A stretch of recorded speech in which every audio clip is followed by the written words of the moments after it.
ದಾಬಸ್ಪೇಟೆಯ ಇತಿಹಾಸ ಗೊತ್ತಾ? ಈ ಹೆಸರು ಬರಲು ಕಾರಣ ಯಾರು? ಬೆಂಗಳೂರು ಹಿಸ್ಟ್ರಿ. ಪ್ರತಿ ಊರಿಗೂ ಒಂದಿಲ್ಲದೊಂದು ಇತಿಹಾಸ ಇರುತ್ತೆ. ಆ ಇತಿಹಾಸ ಆಧುನಿಕ ಜಗತ್ತಿನ ಭರಾಟೆಯಲ್ಲಿ ಹೆಚ್ಚಿನವರ ಗಮನಕ್ಕೆ ಬಂದಿರಲ್ಲ. ಆದರೆ ಇತಿಹಾಸದ ಸುಳಿವುಗಳನ್ನು ಹುಡುಕಿ ಹೊರಟರೆ ಅಚ್ಚರಿಯ ಮಾಹಿತಿಗಳು ತೆರೆದುಕೊಳ್ಳುತ್ತವೆ. ಬೆಂಗಳೂರಿನ ಈಶಾನ್ಯಕ್ಕೆ 45 ಕಿಲೋಮೀಟರ್ ಮತ್ತು ತುಮಕೂರಿನ ಆಗ್ನೇಯಕ್ಕೆ 20 ಕಿಲೋಮೀಟರ್ ದೂರದಲ್ಲಿರುವ ಊರೊಂದು ಪ್ರಯಾಣಿಕರಲ್ಲಿ ಕುತೂಹಲ ಮೂಡಿಸುತ್ತದೆ. ಅದೇ ದಾಬಸ್ಪೇಟೆ. ಹೆಸರೇ ಒಂಥರ ವಿಭಿನ್ನವಾಗಿದೆಯಲ್ಲ ಎಂದ್ರಾ? ಇಲ್ಲಿದೆ ನೋಡಿ ಈ ದಾಬಸ್ಪೇಟೆಯ ಹೆಸರಿನ ಹಿನ್ನೆಲೆ. ಪ್ರತಿ ಊರಿಗೂ ಒಂದಿಲ್ಲದೊಂದು ಇತಿಹಾಸ ಇರುತ್ತೆ. ಆ ಇತಿಹಾಸ ಆಧುನಿಕ ಜಗತ್ತಿನ ಭರಾಟೆಯಲ್ಲಿ ಹೆಚ್ಚಿನವರ ಗಮನಕ್ಕೆ ಬಂದಿರಲ್ಲ.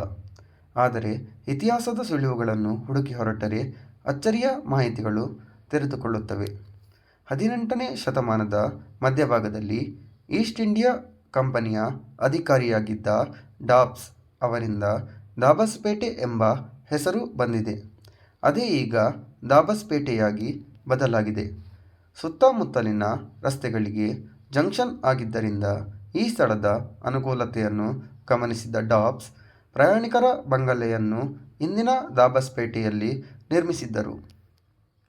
ಅಲ್ಲದೆ ಈ ಬಂಗಲೆಯು ಪ್ರಯಾಣಿಕರಿಗೆ ಅತ್ಯಂತ ಹೆಚ್ಚಿನ ಪ್ರಯೋಜನ ಒದಗಿಸಿತ್ತು.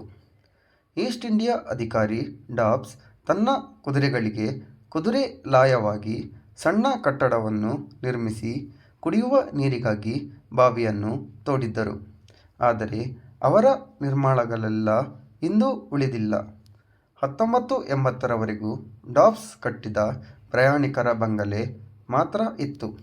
ಆದರೆ ಬಸ್ ನಿಲ್ದಾಣದ ನಿರ್ಮಾಣಕ್ಕಾಗಿ ಈ ಪ್ರಯಾಣಿಕರ ಬಂಗಲೆಯನ್ನು ಕೆಡವಲಾಯಿತು. ಅಧಿಕಾರಿ ಡಾಬ್ಸ್ ಸಮಾಧಿ ಮತ್ತು ಬಾವಿ 1994ರವರೆಗೆ ಇತ್ತು. ಆದರೆ 4 ಪಥದ ರಾಷ್ಟ್ರೀಯ ಹೆದ್ದಾರಿಗಾಗಿ ಡಾಬ್ಸ್ ಸಮಾಧಿ ಮತ್ತು ಬಾವಿ ಸಮತಟ್ಟಾಗಿದೆ. ಇಂದು ಬೆಂಗಳೂರು ಮೆಟ್ರೋಪಾಲಿಟನ್ ಪ್ರದೇಶದ ಭಾಗವಾಗಿರುವ ದಾಬಸ್ಪೇಟೆಗೆ ಈಸ್ಟ್ ಇಂಡಿಯಾ ಅಧಿಕಾರಿಯೊಬ್ಬರ ಹೆಸರು ಇಡಲಾಗಿದೆ ಎಂಬುದು ನಿಜಕ್ಕೂ ಹಲವರಿಗೆ ತಿಳಿದಿರದ ಅಚ್ಚರಿಯ ವಿಚಾರವೇ ಹೌದು.